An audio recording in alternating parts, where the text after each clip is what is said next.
Hello students, what is going on? My name is Abdullah Momin from On Target Classes और इस video में हम optical path पढ़ने वाले हैं। अगर आपको इस चैप्टर की नोट्स चाहिए तो आप टेलीग्राम पर ऑन टारगेट क्लासेस सर्च करके वो ग्रुप ज्वाइन हो सकते हो। तो यहाँ पे हम ऑप्टिकल पाथ पढ़ने वाले हैं। तो सबसे पहले हम डेफिनेशन देख लेते हैं, उसके बाद उसको मैं एक्सप्लेन कर दूंगा।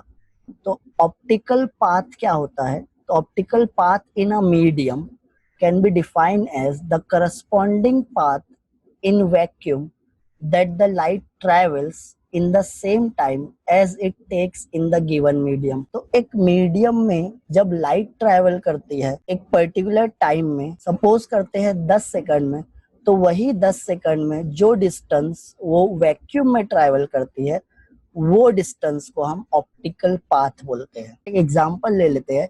तो यहाँ पे एक वेव अगर वैक्यूम में ट्रैवल कर रही है और वो कुछ डिस्टेंस कवर करती है, और एक वेव मीडियम में ट्रैवल करे, और यहाँ पे हम मीडियम ले लिए है glass slab. Light wave vacuum में ट्रैवल कर रही है और वही लाइट वेव ग्लास स्लैब में ट्रैवल करेगी। तो यहाँ पे ग्लास स्लैब में जो लाइट वेव ट्रैवल कर रही है उसकी स्पीड कम हो जाएगी। तो कंसीडर करते हैं ये पॉइंट पे जब वेव पहुंची तो टाइम था t0। यहाँ से वो वैक्यूम में आगे ट्रैवल कर रही है, बट यही पॉइंट से वो ग्लास स्लैब में ट्रैवल कर रही है, और वैक्यूम में वो कुछ डिस्टेंस ट्रैवल की और उसको टाइम t लगा। टाइम t में वो वैक्यूम में जो वेव ट्रैवल कर रही थी वो ये डिस्टेंस कुछ ट्रैवल कर ली, यहाँ तक पहुंची t0 से। उतने ही टाइम में, टाइम t में वो वेव ग्लास स्लैब में जो ट्रैवल की, तो कम क्यूब में जो स्पीड ऑफ लाइट या वेलोसिटी ऑफ लाइट होती है वो 3 × 10⁸ मीटर पर सेकंड होती है। और ग्लास स्लैब में, मीडियम यहाँ पे क्या है, ग्लास स्लैब, ग्लास स्लैब में जो स्पीड होती है वो 2 × 10⁸ होती है। तो ग्लास स्लैब में स्पीड कम है, मतलब जब वो ग्लास स्लैब में ट्रैवल करेगी तो स्लो रहेगी वो, और ऑफ कोर्स अगर वो स्लो ट्रैवल कर रही है तो वो उतने ही टाइम में कम डिस्टेंस। टी टाइम में वैक्यूम में उसकी स्पीड ज्यादा, यही से ज्यादा डिस्टेंस ट्रैवल करने वाली है। उतने ही टाइम में वो मीडियम यहाँ पे ग्लास स्लैब में वो कम डिस्टेंस ट्रैवल करने वाली है, क्योंकि ग्लास में स्पीड होती है 2 × 10⁸। जो डिस्टेंस मीडियम में ट्रैवल किया हम उसको डी मीडियम से डिनोट करेंगे। जो डिस्टेंस वो वैक्यूम में ट्रैवल किया हम उसको डी वैक्यूम बोलेंगे, और ये डी वैक्यूम ही आपका ऑप्टिकल पाथ है। टाइम टी में एक वेव जो मीडियम में डिस्टेंस ट्रैवल करती है उतने ही टाइम में वो वैक्यूम में कितना डिस्टेंस ट्रैवल करेगी, वो डिस्टेंस को हम ऑप्टिकल पाथ बोलते हैं।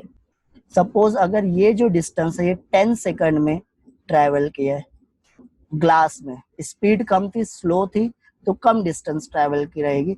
यही 10 सेकंड में वो जब मीडियम में ट्रैवल करेगी तो उतने ही टाइम में वो कुछ ज्यादा डिस्टेंस ट्रैवल करने वाली है, बिकॉज उसकी स्पीड ज्यादा है। तो जो वैक्यूम में जो डिस्टेंस ट्रैवल की है हम उसको ही ऑप्टिकल पाथ बोलेंगे। तो स्पीड का फॉर्मूला हमको पता है, डिस्टेंस अपॉन टाइम होता है, और टाइम है हो जाएगा डिस्टेंस अपॉन स्पीड। तो दोनों वेव को उतना ही टाइम लगा, ये रेड वाली जो ग्लास स्लैब में और ये ब्लू वाली, दोनों में एक चीज सेम है, वो है टाइम। दोनों को उतना ही टाइम लगा है।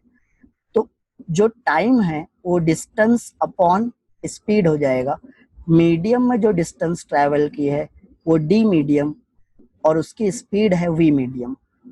तो ये जो टाइम है दोनों का लिए सेम है, दोनों का टाइम टी लगा है। तो वैक्यूम के लिए हम फॉर्मूला लिखेंगे, time is equal to d vacuum, मतलब डिस्टेंस जो वैक्यूम में ट्रैवल किया divided by speed of light in vacuum. अब ये जो वी वैक्यूम है, velocity of light in vacuum, हम उसको इक्वल साइन के दूसरे साइड लेके आते हैं। तो अब हमारे पास डी वैक्यूम का फॉर्मूला क्या हो जाएगा, अब हम ये इक्वेशन कंसीडर कर रहे हैं और इसमें से हम डी वैक्यूम का फॉर्मूला निकालेंगे, क्योंकि डी वैक्यूम को ही हम ऑप्टिकल पाथ बोल रहे हैं। तो ये जो डिनोमिनेटर में है डी वैक्यूम के साथ velocity of light in vacuum, उसको इक्वल साइन के यहाँ पे ले आते हैं।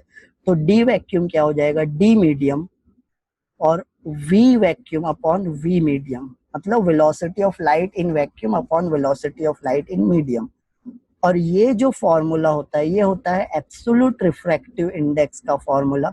Velocity of light in vacuum divided by velocity of light in a given medium, इसको हम रिफ्रैक्टिव इंडेक्स बोलते हैं। ये फॉर्मूला आप 11th में पढ़े हो। तो ये जो टर्म है वेलोसिटी का जो रेशियो है, इसको हम रिफ्रैक्टिव इंडेक्स n लिख सकते हैं। तो आपका डी वैक्यूम हो गया n इंटू डी मीडियम, और ये डी वैक्यूम को ही हम ऑप्टिकल पाथ बोलेंगे। तो ये जो हमको फॉर्मूला मिला है ये ऑप्टिकल पाथ का मिला है। तो optical path means d vacuum which is equal to n into d medium. अब हमको पाथ डिफरेंस फाइंड आउट करना है। तो ये वेव जो डिस्टेंस वैक्यूम में ट्रैवल की है माइनस जो डिस्टेंस मीडियम में ट्रैवल की है, ये दोनों को जब आप सब्ट्रैक्ट करोगे तो आपको पाथ डिफरेंस मिल जाएगा।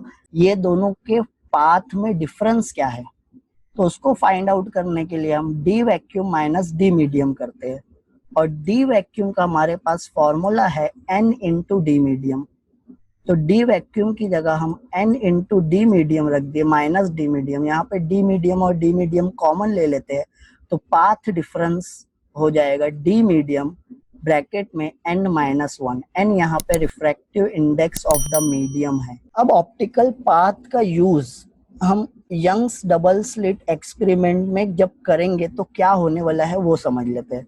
तो सपोज S1 से O डैश तक एक वेव ट्रैवल की और S2 से O डैश तक एक वेव ट्रैवल की, और O डैश टू S2 और S1 टू O डैश, ये दोनों डिस्टेंस सेम है, तो ये दोनों वेव्स का फेज सेम रहेगा, मतलब फेज डिफरेंस 0 हो जाएगा।